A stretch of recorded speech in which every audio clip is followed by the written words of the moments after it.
Hey everybody, welcome back to this week's video. Today what we're going to be talking about is the basics of what you need for oil painting, the basic materials, art equipment, art supplies. So before we get started, to let you know, nobody's supporting this video. These are all the things that I've bought, all the items that I enjoy using that I'm recommending to you. I've been painting for about 15 years now, 14 years. All of these are my recommendations. This is my money that I spent, and these are the things that I like. And also, going to art school, these are the things that I've learned that I'm passing on to you. So if you like this video, definitely hit the thumbs up. Subscribe down below. I come out with new videos every Friday and Sunday. The videos are about reviews or how-tos or art demos. All of it's surrounded by art and how to make you better and how to save you money.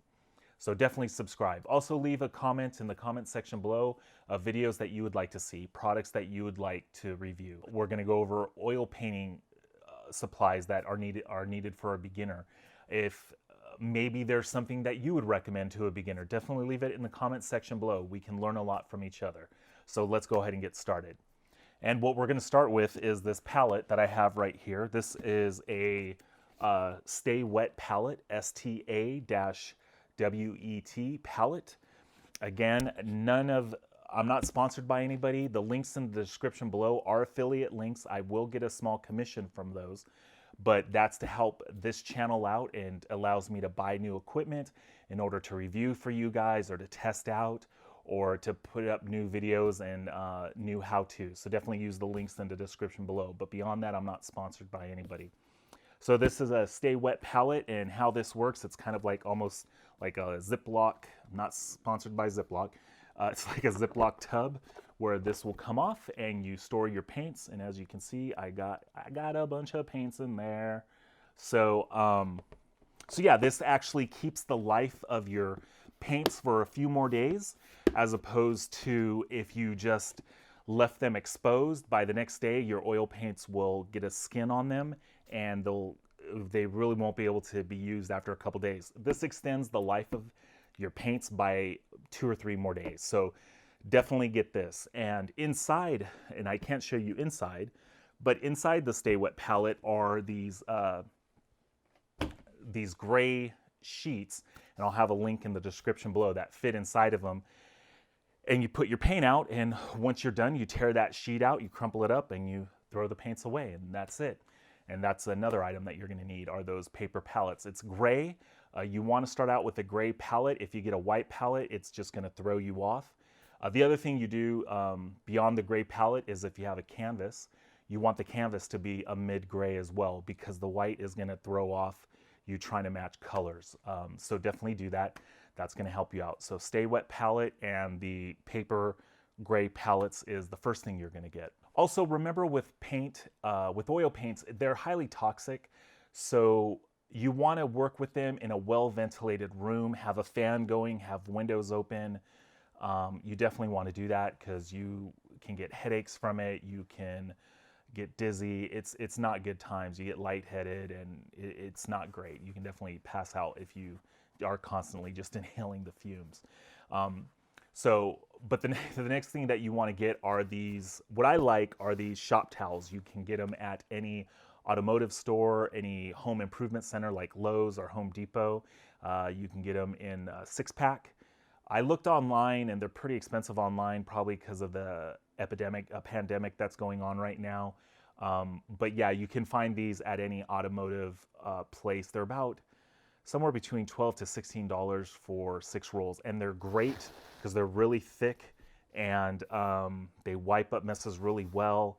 And the paint really doesn't get all over your hands. Some paper towels it'll soak right through. Really love these blue shop towels. They are from Scott. That's the only link I don't have below, but they are Scott shop towels, and they are great. The next thing that you're going to need is Turpenoid, and this is odorless Turpenoid, and I have a link in the description below for these. And you're going to need this to clean your brushes and also to clean any spills you might make. Mainly, you're using it to clean up your brushes. I definitely would have 2 of these. One just on the side to clean up any mess, because if you get paint on something, what you want is clean Turpenoid. That will clean it right up. There still might be a small little stain left, but this will definitely clean it up. So you want to have two of these, one to wash your brushes and another to clean up any messes from spilt paint. So you're going to need odorless Turpenoid for that. So once you get your odorless Turpenoid, what you're going to need is a container to hold that. What I have here is a large airtight container, and hopefully I don't spill this all over myself. Please don't spill.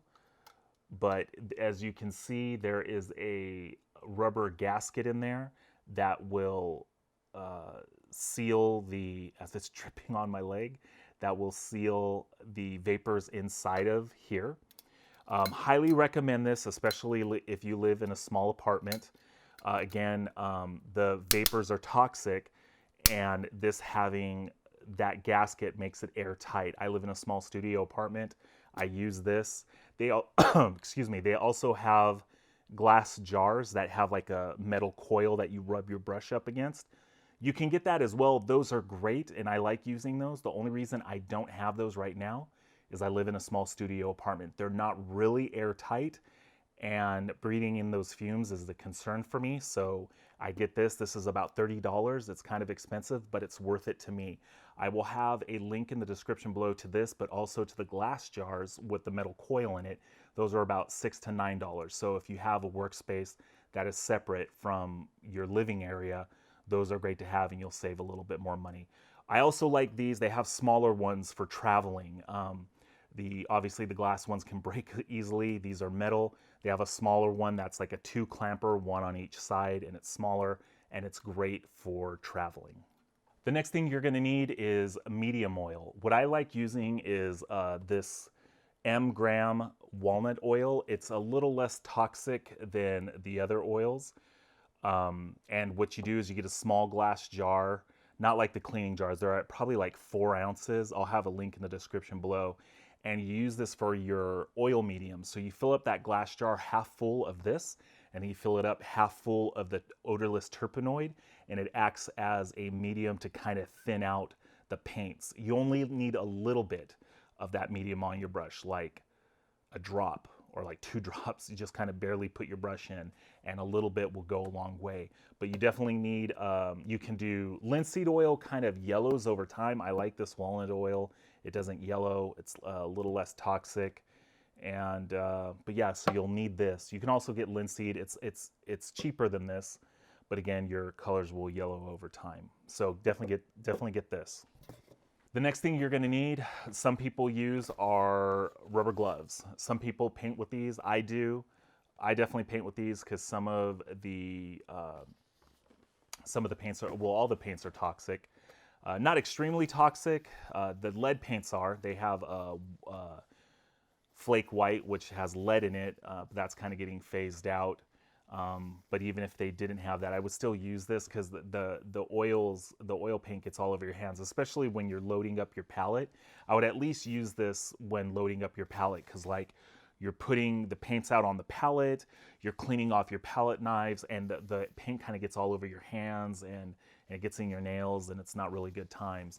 So definitely get yourself some rubber gloves for when you're setting up your station, when you're setting up your palette, and when you're cleaning them, because you might need to clean off your brushes and you're going to have your hands in the Turpenoid or some sort of cleaner, and those are all chemicals, and this will just kind of put that barrier between your skin and all those chemicals. So that this is definitely something to get, and that I use all the time.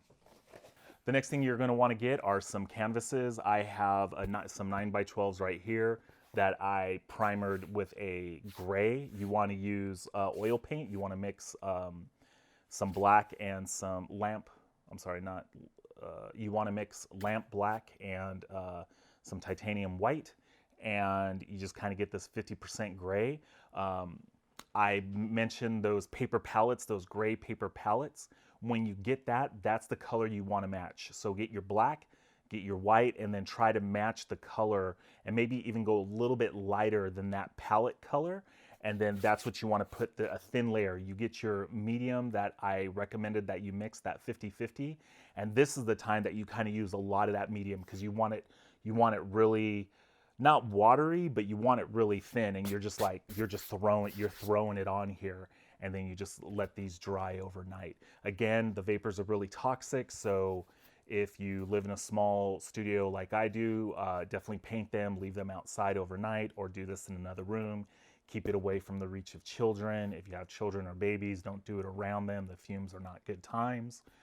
But again, you do want to prime your palettes this gray. It's going to make painting that much easier, because when you're looking at just a stark white palette, it throws your eyes off and you're really not able to color match that well. People that have been painting for years can do it because they know what they want. They know when they mix that color down on the palette, they know that that's the color they want, even though when they come up here to a white canvas and they know that it looks different up here, they still know that, no, that's the color I want. So as a beginner, to make your life easier, definitely have the gray palette and prime your canvases gray, and you'll be set. So the next thing that you're going to want to get are some paintbrushes, and actually a paintbrush holder. I really like this one. I think it was like $6. I'll link in the description below. Holds my paintbrushes. I have like 5 of these because I have a bunch of different paintbrushes. And yeah, you're just going to need some paintbrushes. And I'll put a link up here, I guess. I've already done a video explaining on which brushes to get or how to choose brushes. But in short, just pick a shape, get a couple of those brushes, and test them out, see if you like them. Again, there'll be a link up here showing that video. But yeah, you're going to need some brushes, and you're going to need a brush holder, and it all depends on what you like to do. If you're going to go with flat, if you're going to go with filberts, if you're going to go with bright. Again, the video that I linked up in that area will kind of go over which ones to choose. And yeah, so you'll need some brushes for that. So the next thing that you'll need is you'll need a razor scraper like this to scrape off your canvas or to even clean off your palette. So the cool thing about those Stay Wet palettes is you can take it to a glass shop and ask them to custom fit a piece of tempered glass in there. And then you can paint the bottom of it. Once you get that tempered glass, you paint the bottom of it like this neutral gray. You get a skinny canvas, a skinny, not canvas, but a panel, and you put it on the bottom of your, tempered glass. You get some duct tape and you wrap it around to seal the tempered glass to the panel, and you put it inside the Stay Wet palette. And then what you use this for is to scrape the paint off. And so instead of going through all those paper palettes, you just have that glass palette you're always cleaning off. Now, the downside to that is the glass makes it heavy. So if you're going out plein air painting, it's really heavy to carry along. So you'll have to get 2 Stay Wet palettes. I have 2 Stay Wet palettes. I have one with the tempered glass on the inside, like I explained to you, that's painted the flat gray with the panel on the bottom that kind of cushions it. But then also I have a Stay Wet palette that just has some gray paper palettes in there, and that's much lighter to carry around when I go plein air painting. So all that to say, you definitely want to get one of these scrapers. These come in very handy. So if you're oil painting, the other thing you want to get is oil paints. And I will put a link up here of a video I'm going to make of the basic colors that I recommend in getting. But you're going to need oil paints. You can either get the Utrecht brand or Blick Art brand. Those are great. Gamblin is great. Again, nobody's paying me for this. These are just products that I like. The one that I really like is the M Graham. They're a little less toxic. They're still toxic, but they're a little less toxic than the other brands. Utrecht or Blick is a great student brand. This is a great professional brand. I really like these. If toxicity is a concern for you, then I would definitely go with the M Graham. And I think there's actually another brand out there that might be even less toxic. If I find out, I'll definitely leave it in the description below. It's not that any of these are any more dangerous than the other. It's just more of a preference. I do like the Utrecht. I still use them. I do like Blick. I still use them. There's nothing wrong with them. They're great student brands. Gamblin is a great brand. Winsor Newton is a great brand as well. That's like kind of a step up. They have more pigment in their paint. They're a better light fastness. They're just great paints, but I really do like these just because of the toxicity level. So the final thing that you want to get, and you can't see off to my right, your left, is a easel. So I will have a link in the description below for the easel I have. It's an H-frame easel. It's a great easel, and you need that to put your panels on and to paint on, especially because oil paint kind of gets everywhere. You don't want to just put this on a table and start painting. Definitely want to get an easel. You can even get a small, if you have a desk, they even have like small easels that you can stand on top of a desk, and I'll have that linked in there below. Also, what you can get, and you can see here, is this is a pochade box right here. That I use as an easel as well. And you can use that pochade box as for plein air painting as well. So actually I have 3 easels inside of here. One's a pochade box and the 2 others are just regular easels. So it all depends on what you want to do. If you find that you're gonna go out plein air painting a lot, then yeah, you can get the pochade box. If you're not going to go outside plein air painting, you can just get the regular easel. So it all depends on what you're going to do. But as you continue on, you're definitely going to get more easels and more pochade boxes because, for example, myself, I live in this small studio apartment. So if I go out plein air painting, I have a separate pochade box for that, because when I'm done and I come home, I leave that outside in a covered area or out in a garage for a couple days to let it vent its fumes. I don't bring it back inside. And this pochade box you see here, I just leave in here and I just use for drawing, and I'll use it for painting as well. But I don't use I don't use the palette that came with it. I don't put paint all over it because I don't want the fumes to get everywhere. And when I'm done, painting for the day, anything I've used, whether it's my pen, whether it's my brushes, the panels, the metal container of Turp, anything I've used, I put in a separate room. I put in a garage area so it can vent off its fumes and not in my room. And the rags that I use, I put into a plastic bag and I throw out that night. So those are definitely all concerns that you want to be aware of and to keep in mind.